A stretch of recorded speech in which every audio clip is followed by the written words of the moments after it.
Hi, my name is Mark Anthony DuBose Jr. I was born July 4th, 1986. I want to start off with a disclaimer and say I'm not a pastor, I'm not a minister, I'm not a preacher, I'm not a priest, I'm not an elder, I'm not a none of that. I'm a follower of Jesus Christ, the one and true God that runs, rules, controlled, built, created, and made this world.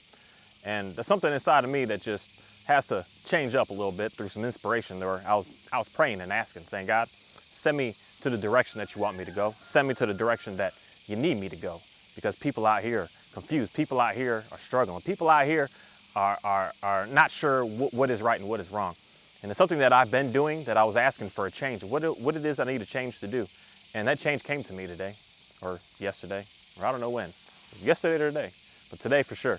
That someone wrote something to me that really let me know what it is that I should do. And at the same time, having to make sure that, everything that I speak, I have to fact check.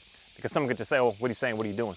And fact check is confusing for some people because I'm using and utilizing the Bible, where the Bible has been something that's been able to exponentially help me out in my life. It's been able to get me to go to places that I've never been able to do, thinking patterns that I've never been able to be able to deal with, and being allowed me to get out of some destructive things that I was doing and into something that is just, I don't know how to say it in words, that you gotta feel it yourself. You gotta be in it yourself. You gotta understand it yourself. You gotta know what God's love is truly all about. And especially when you're questioning things, you're challenging some things, I'm telling you, the answer is in that book. And this book here is the Bible. This my favorite one. Don't judge me, it's pink. I just like it.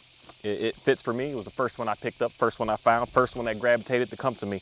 And I picked it up and I bought it, and it said, this is just what it is that I'm going to be reading from. And the one that I read from is the one that I was using in school, which is the NIV edition of it, but I also have every single other edition, and I just double back verify, but there's something inside of me that I just know, that I know to be true, that I've asked and prayed a lot about. It's not a matter of the translation of the language. The main message is the same. There's little words that are different here and there, but the main message is the same. The main theme of everything that's trying to be said, put out there, is there. So sometimes the language that you read, you understand, and you see English one way. I see English another way. I grew up with English completely different. I don't speak today the way that I grew up with understanding how English was taught to me. I don't speak that because the way that I was speaking with all the, say, my peers growing up in school is what I would say is inappropriate. We didn't speak words and sentences. We just spoke gibberish and a lot of slander, slang, a lot of swear words. And I just don't care to speak that way. So my English is different than your English. Even though we all speaking English here, if you're listening and understanding me, you speak English. And that's something that I just know for a fact, that I don't care what edition that you get, you're gonna get what it is that you need from it. And if you don't understand it, they're speaking a different English than you understand. That's the power of what God is. God knows what can be taken out and changed and transformed to be able to get to you.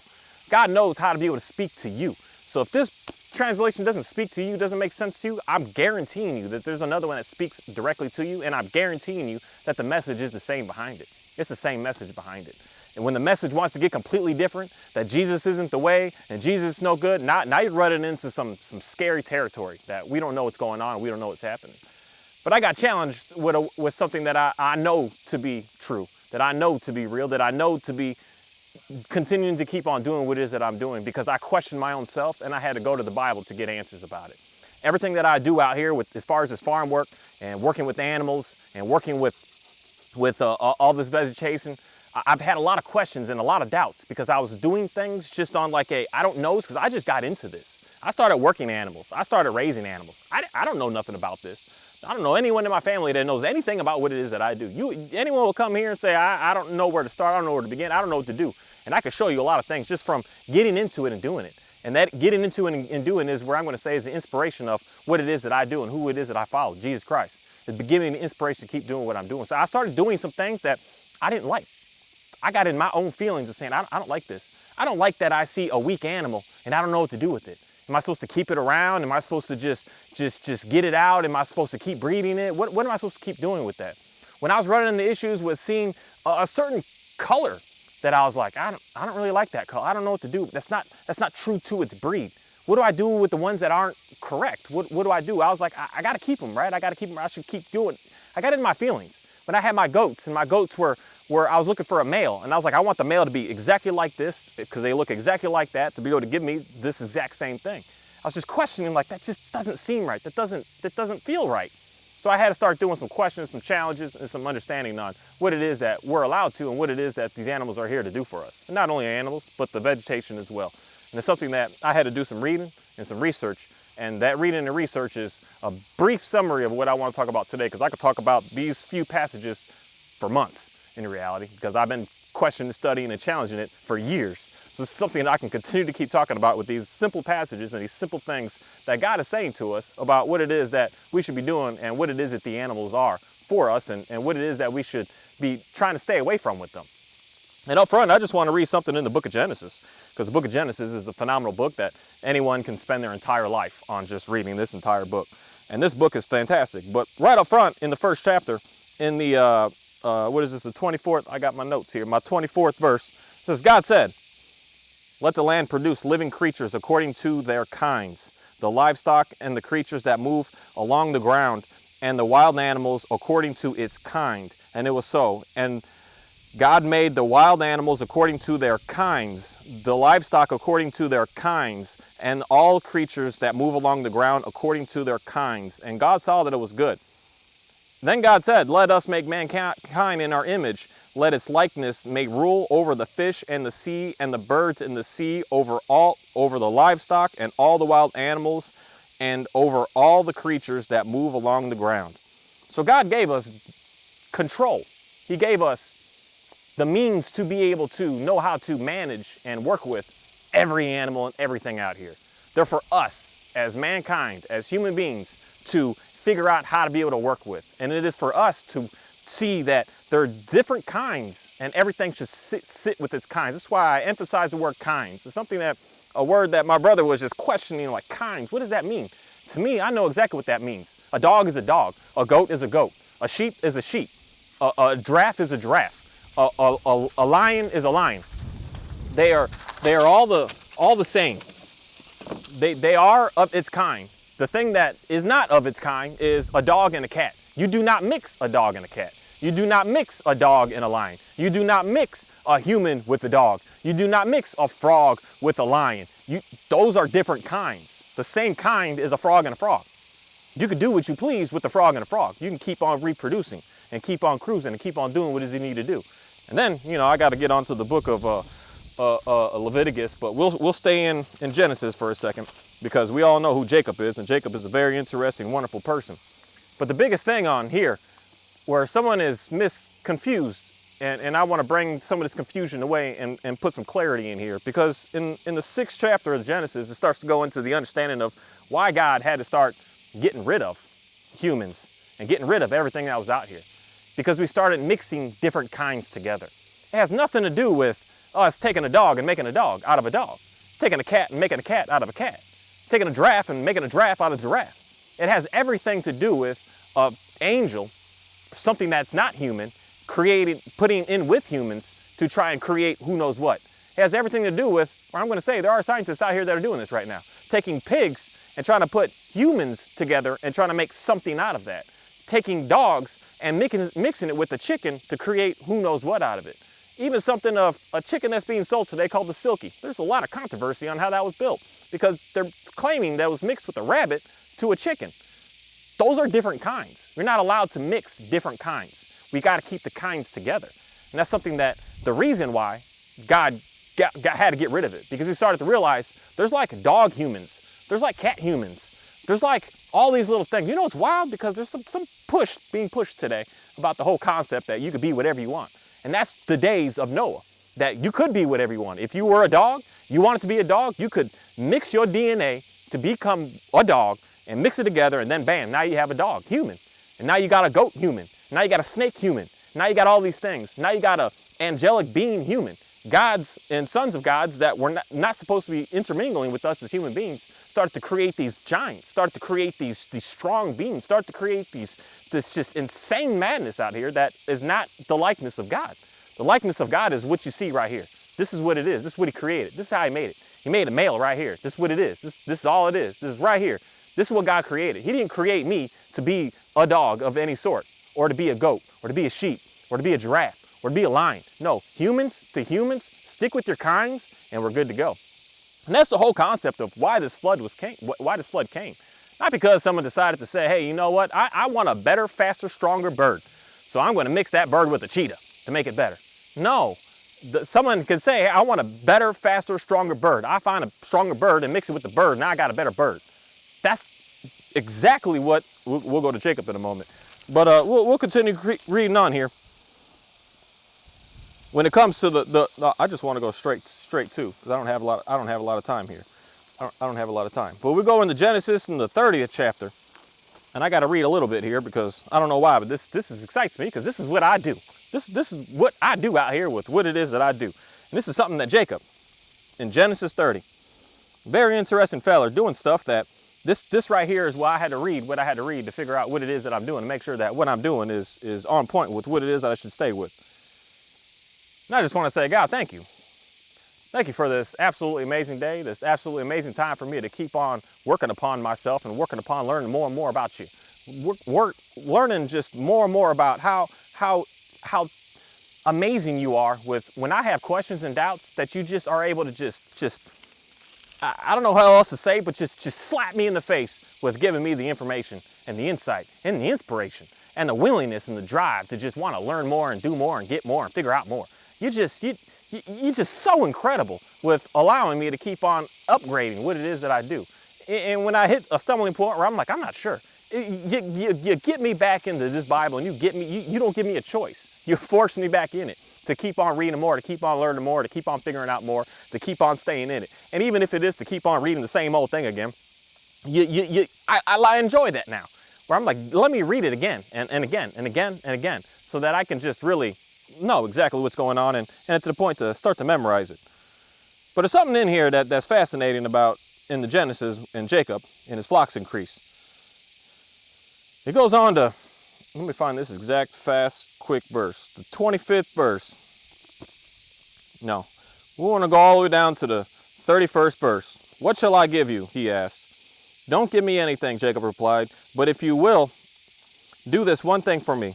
I will go on tending the flocks and watching over them. Let me go through all your flocks today and remove them, every speckled and spotted sheep, every dark-colored lamb, and every spotted or speckled goat.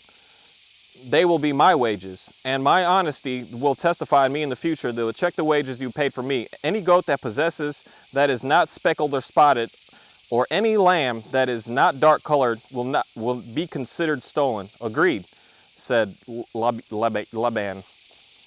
Let it be as you said. The same day he removed all the male goats that were speckled and spotted, and all the speckled and spotted female goats, and all that had white on them, and all the dark-colored lambs, and he placed them in care of his sons. Then he put a three-day journey between him and himself, and continued to tend the flock.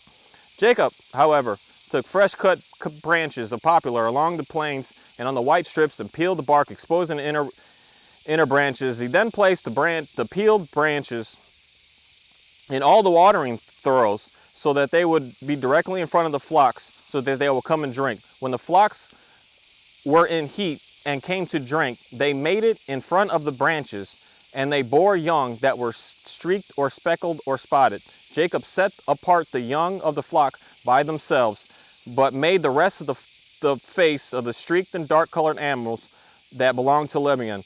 He thus he made separate flocks for himself, and did not put them with Lebanon's animals. Whenever the stronger females were in heat, Jacob would place the branches and the throws in front of the animals, so that they would mate near the branches. But if the animals were weak, he would not place them there. So the weak animals went to Lebanon, and the strong ones to Jacob. That's a sticky situation of a deal, where he's already seeing, I'm taking the stronger ones, you're taking the weaker ones. But this is something that I'm going to say is very fascinating, because God comes in and starts speaking to them about this situation here in a little bit. And God's not saying you are not allowed to selectively breed these animals. You are not allowed to do that. You are not allowed to make sure that you can only have this one and you can only have that one. That's not at all what's being said here in any sort of way. So it's very interesting that Jacob, being a very interesting, strong quality man of God, is out here I got a little bit of sweat going on, it's all right. Is doing what he's doing in understanding of doing what it is that God needs him to do and wants him to do and is desiring him to do. And then we go on to Leviticus, and this, I don't know if I want to read all this, but I feel like I had no choice but to read all this, because this is a lot right here that is very, very fascinating in the Leviticus of the 19th chapter down to the 11th verse. It's a whole lot of laws here, whole lot of rules, whole lot of bylaws, whole lot of things that we should just listen to and pay attention to. And just in reality, this is stuff that we don't stray away from because it's in the Old Testament, knowing that we're in the New. That's not at all what Jesus came here to do. He came here to fulfill the laws. He came here to make sure that we are sticking by and doing by. And a lot of this in here, you may not agree with, but it's not up to us. It's not up to me. It's not up to what I feel and what I want to decide if I agree with this or not. It's a matter of me doing this. And a lot of this in here is something in me naturally that I just do stuff, I speak stuff, and I say stuff, and I make stuff happen. And then I start to realize, like, wow, that actually is something in this book that is kind of telling me what I should do and what I should start to focus more of my energy on. It's very interesting, the just inspiration that comes to me of when I just wake up and I'm just like, I'm not cutting my hair no more. I'm not cutting my beard no more. I'm just like, it's very interesting, certain things that just come to me, like, I'm covering my whole body up. You're never going to be able to see it again anymore. Certain things that I do that just, I don't know, I just get inspired. And then I read this here, and I read this again today, and it just really got in my feelings. It says, do not steal, do not lie, do not deceive one another, do not swear falsely by my name, and so profane the name of God. I am the Lord. Do not defraud or rob your neighbor. Do not hold back wages of a hired worker overnight. Do not curse to death or put stumbling blocks in front of the blind, but fear your God. I am the Lord.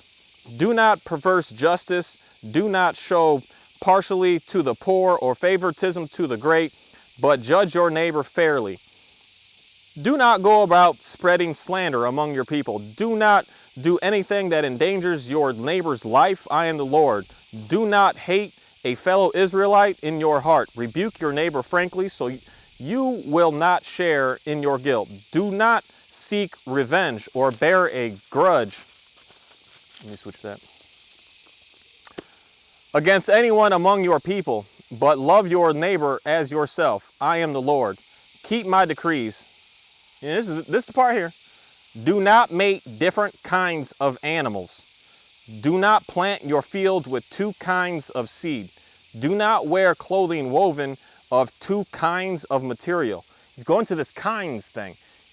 God is 100% saying to us, do not mate two different kinds of animals together. And this is something that we should be very, very weary of and very, very skeptical of, and trying to figure out how, in reality, we can stop doing this, because this is an absolute abomination to something that God has made and created. He says nothing about mating two kinds that are the same kind together. He says, keep doing that. Keep making it happen, because you're going to want a better one. You're going to want a stronger one. You're going to want more flock. You're going to want a greater increase. You don't want to mix the weak ones with the strong ones to end up with who knows. You know, you want to mix the strong ones with the strong ones.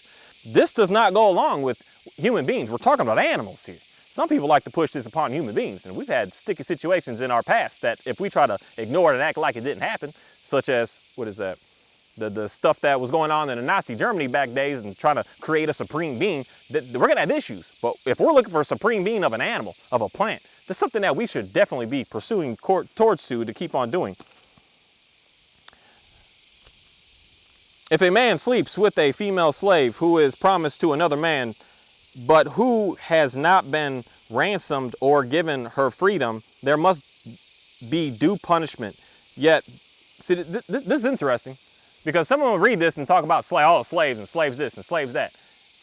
It's very interesting to the word slave that I know for a fact it's not, I'm going to say mistranslated, but misunderstood by the words and the things that we have and we see and we do today based on some information that we've been being told the past, say, 100 years and especially the past 50 years in our lives about the whole term of slaves and what that actually means and what that actually is and everything about that.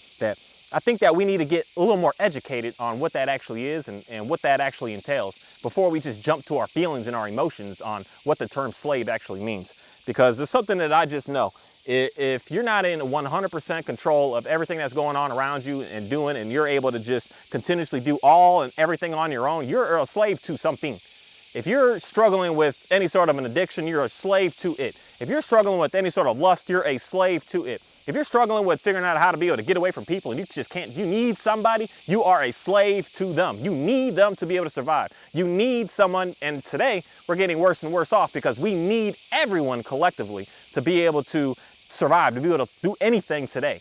Everything that I have, from this camera, from my phone, to this Bible, to these grasses, to everything, I need somebody somewhere else. There's no longer are we just living here, or some Amish people do this, but they just live in a place and they don't need any outside resources. I mean, the Amish today even still are needing some outside resources because they need to sell their stuff to someone to be able to get more of their self. So we are in the need of, and being in the need of is a slave of. And a slave is so misrepresented, very misrepresented word. When you enter the land and plant any kind of fruit tree, regard its fruit as forbidden. For the first 3 years you are to consider it forbidden. It must not be eaten. In the 4th year all its fruit may be holy and offering the praise of the Lord. But in the 5th year you may eat its fruit. In this way your harvest will be good. Do not eat any meat with the blood still in it. Do not practice divination or seek omens. Do not cut the hair at the sides of your head or clip off the edges of your beard.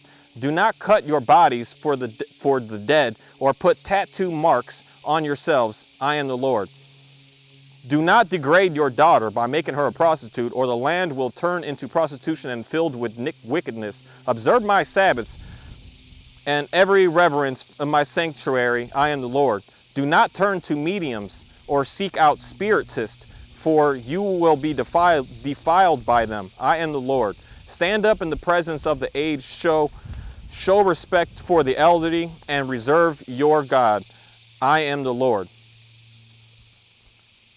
And we got to stop right there. Something that's very fascinating, because there's a lot of things that I've just been personally changing and getting away from that is just trying to figure out how to be able to get closer to understanding what God is looking for and needing from me and desiring for me to do. So a lot of times when I hear of information in here, such as the fact of planting your fruit tree, but don't eat from it until the 5th year. There's something behind that if you ever grow some things, you know that's what's going to give you a longer harvest. If you start eating from it the 1st year, you're not allowing it to be able to give you the 20, 30, 40, 50 year progression. You're killing it off, and it's not going to be the greatest for you. But if you wait 3 years, on that 4th year, you're just like, thank you, God, for allowing it to get to this point. Thank you. All year, you're praising it. Thank you. Thank you. Thank you for this abundance that's about to come to me. And that next year that comes on that 5th, you're going to have something that's just going to continuously be there, be there, be there. You're going to have too much that you don't know what to do with, that you're going to have to start picking some stuff and starting to have to, I just got to give it away because I have too much. There's so much insight in this book that's just absolutely phenomenal, that we should really do and try and live our best to get a better understanding of it, and stop trying to just, you're wrong and you're not this and you're not that, when you don't actually even know, when you don't even do the research, when you don't even put your time into it, your own time into it. Don't listen to me. You can go back and read everything that I read. And I think that that's the whole purpose on why it is that I do what it is that I do. Because I speak of something that I know this is what I have been testing and challenging with God. I know that what I'm speaking and what I'm saying goes right back to that book, without me even having to study it, research it, look it up, and go deep into it. I already know that it lines up with it, because I know how I'm able to keep on doing what it is that I'm doing. I'm not able to just continuously make it a video and speak of this and speak of that off my own Mark Anthony DuBose Born July 4th will. No, I'm insignificant. I am obsolete. I am nobody. I am nothing. Jesus is what's everything. And I allow Jesus to be able to speak through me, to be able to say something to somebody, to get them to be able to have a better understanding of knowing who he is. And for me, the way that I've been trying to figure out what it is that to do in the next progressions of where it is that I should be going, I keep on asking to try to figure it out, because I feel like there was people that were needed for what I was doing. And then there's going to be people needed for where I shift to next. But where I shift to next, the people that it started with, they're not going to be there, because they're like, I like the old stuff. I want you to go back to that. Some people, I want you to go back to just talking about dogs, man. Dogs are awesome. Dogs are great. But that's so simple for me. There's more and more and more and more and more and more and more. And now I'm headed to and even more. And that's why I'm doing what it is that I'm doing, and I'm changing up a little bit of what I'm changing up. That I'm going to put even more time into studying and understanding this Bible, so that I can speak it back in a way that you're going to be able to understand it. And just know that I'm not just speaking something and don't know. Know that everything that I speak of, in reality, I have already researched. but I'm just doing what I'm doing and living the life that I'm living and going by what's inspired me to continue to keep on doing, to just really get a good sense of knowing who God is. That I know because I put faith in. I put it in, 100% in. Of when I said, you got me, right? You're going to allow me to be able to eat. You're going to allow me to be able to sleep. You're going to give me some food. You're going to give me some drink. You're going to give me a house. You're going to give me all this. When I said, you got this, right? I no longer am out here struggling and saying, you know what? I got 80 cents in my bank account, which today I got 80 cents in my bank account. And I'm like, I'm going to eat today. I'm going to eat tomorrow. I'm going to eat the next day. I'm going to live in a house tomorrow. I'm going to live in a house the next day. I'm going to continue to keep on doing that. And it may not be this house. It may not be this land. It may be somewhere else. I may have to downgrade. I may have to change it up. But I do know for a fact that I'm going to have something. I'm going to be able to eat. I'm going to be able to survive. I'm going to be able to keep on living. I'm going to know that I don't need to worry about my clothes. I got them. I got everything I need. I got everything beyond more than an extreme abundance to be able to wear today that I don't even know what to do with some of it, that some of it I got to get rid of, because that's just the way that God is. He's going to make sure that you're good to go. And when I started doing that, I started believing that. I started doing that with working with my animals. I started doing that with working with dogs and working with chickens and working with my donkey and working with my cows. I don't know if you can see them back there. I think they're back there. They're running around. And working with all my animals, I'm just going in a complete beginner's mind of just, God, what's the best thing for me to do right now? God, where should I push this? God, when should I stop? Am I doing too much? Am I pushing it too far? Is this not going to work? That's all that I'm doing. And when I keep doing that, I keep finding and keep realizing and keep running into success. When I'm questioning, I need a dog to be able to do something specific for me because I'm losing my flock. I'm losing all of it. I lost all of my quail, over 1,000 of them, in not even a week's time, over predators. And I was like, I need something. What do I do here? And it's like, I created this dog here, man. Someone has already been working on this for you to be able to use this, to be able to help you out with the things that you're struggling with. Because you can't be sleeping in fear.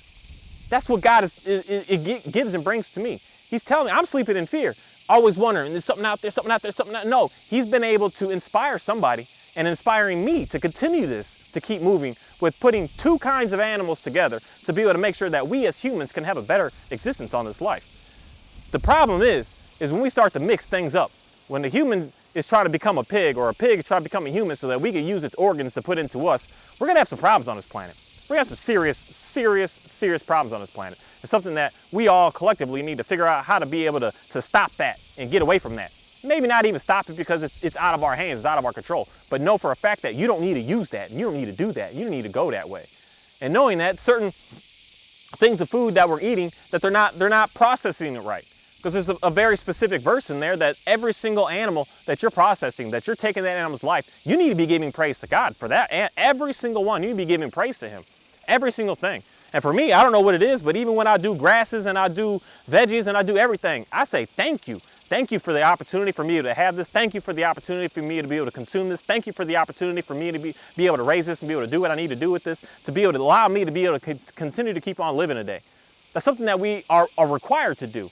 And that's the whole concept of when we go to kosher eating and all that the animal needs to not only be raised right, it needs to be killed in a way, the correct way. Making sure that it's not just out of hate, it's not out of rage, it's not out of just profits. It's out of the care and loving of knowing that what it's going to be able to provide and be able to give back to you. That's going to be able to give you something absolutely amazing. It's going to be able to bring something of absolute life and awesomeness to you. Telling you, you come here and eat my food, you're going to have a completely different eating experiences than you've ever had in your entire life. You've never had chicken the way that I'm raising it out here and taking care of it and doing everything with it. You've never had it. Never, I'm going to say. Never have you under the age of 60 years old today, you have never eaten what it is that I'm doing out here. You never have. You've never experienced it. You've never been able to know what it feels like to eat something that is just so pure, that is so just all with love and care behind it. You've never eaten that. You've eaten stuff that's just frantic and crazy and sporadic and erratic and in fear its entire life. Where I allow mine to just live. I allow mine to be free. I allow mine to just relax and calm down. I give them treats. I take care of them. And that's going to be able to bring you something absolutely great. And that's something that I would want more people to just really be able to experience. The fact that taking care of our kinds of animals and making sure that we're reproducing and keeping the strong ones, the better ones, the colors together, the everything together. That's under all of our control. That's under all of our management. That we should be out here doing our best to make sure that we are creating a stronger, healthier, better, just more relaxed animal. We shouldn't be creating just crap. And that's what the industry is trying to do. The industry is trying to mix who knows what with what to give us some food that we don't even know what. Now, oh my goodness, just yesterday we had the whole thing of the lab-grown chicken now. It's now good for restaurants. So every chicken sandwich you ever eat from any fast food place from now on, I'm gonna guarantee you that it's all lab-grown stuff. You think that stuff is made and created and done with any sort of compassion behind it? No, it's done in a way of how can we maximize more profits to be able to screw you, to be able to make sure that we can be better off in the end. Not caring about your health and your well-being and the way that you're going to go and the way that you want to be and making sure that you're going to be healthy and strong and satisfied. No, they don't care about any of that. Where that's the difference between some people out here that are doing some real work, that are doing some real back-breaking, hard, just struggling work. What I do out here is not easy. It's not easy in any way. I enjoy it, but this is not easy. This is some serious work. This is some sweating, cutting yourself up, hurting yourself. This is some devastating stuff out here. Great times happen, but devastating things also happen at the same time, where you just lose it all. And there's a time that I lost it all. I lost everything that I was raising, everything. Baby chicks all the way up to my grown ones, everything taken in a week's worth of time. With 5 or 6 cats came here and just destroyed everything.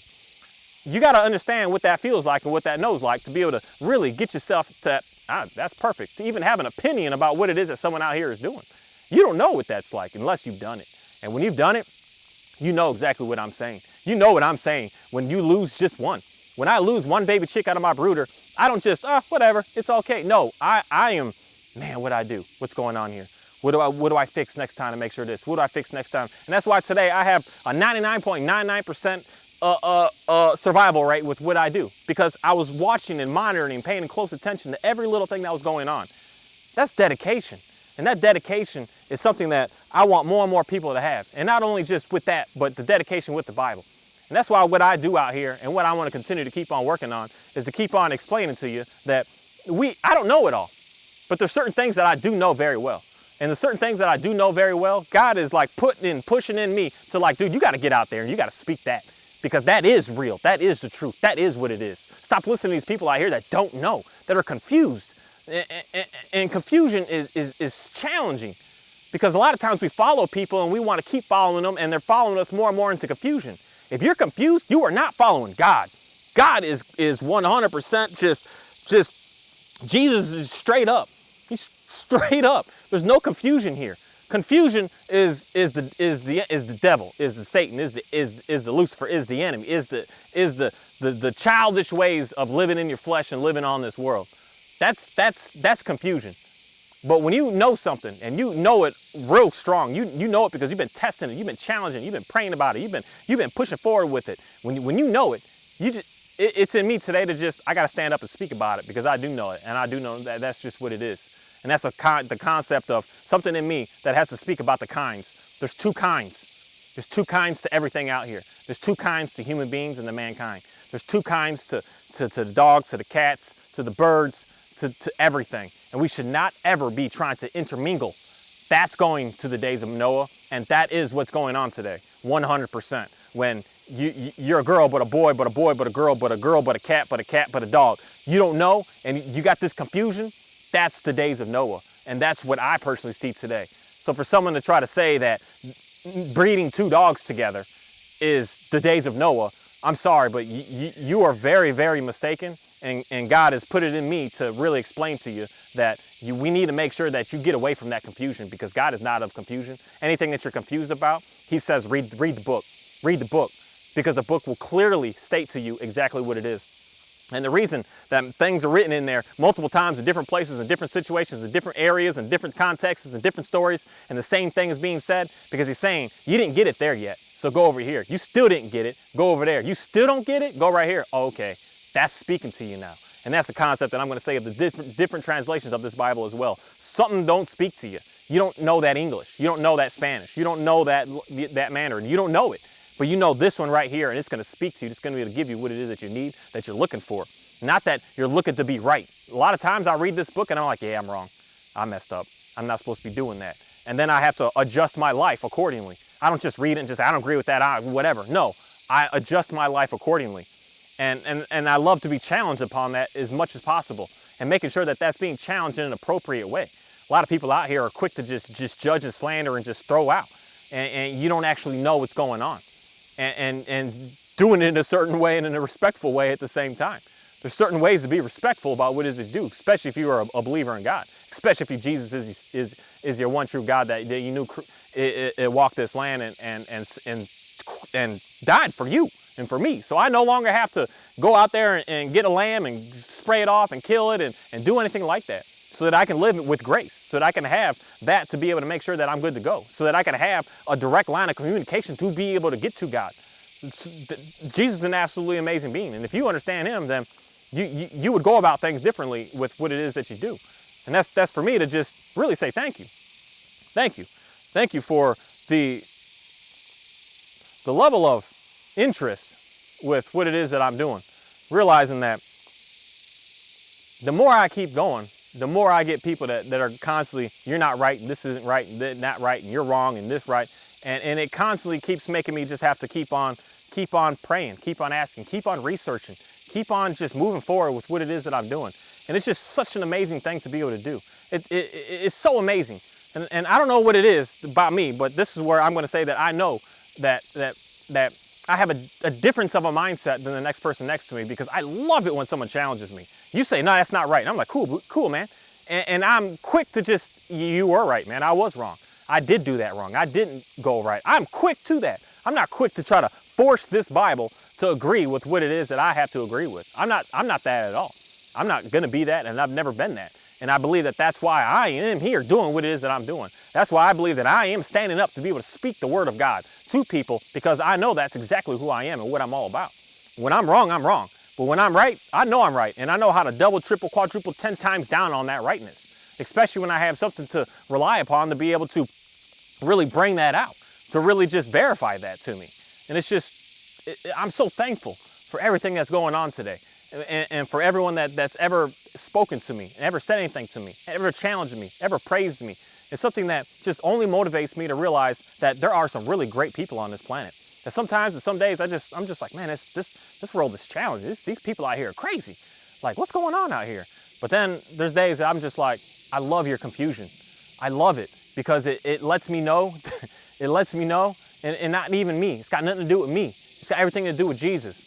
It lets Jesus know that you're questioning, you're wondering, and you're trying. And you want to get closer to him. You want to learn about him. You want to know about him. You want to just figure out more about him. It's such an amazing thing to be able to be a part of. It's so amazing. It's one of the absolute blessed blessings to possibly be wanting to be curious about on this planet. I want to learn more about God. I want to learn who that Jesus you're talking about. What can he do for me? And not what can he do for me, but what has he already have done, and what he's going to already have done in the future. But what is it that you now can be able to do for him, to be able to show how great he is, to be able to show how awesome he is, to be able to show how wonderful he is, be able to show and be able to speak and be able to say something to someone about how he's been able to get you out of this. You were struggling with this, you were struggling with that, he's got me through it, he's got me out of it. And that's something that is just so powerful, that Jesus is amazing. He's awesome. And when you're questioning him, he's going to be able to bring someone to you, to be able to speak to you, to be able to get you out of that confusion. Thank you.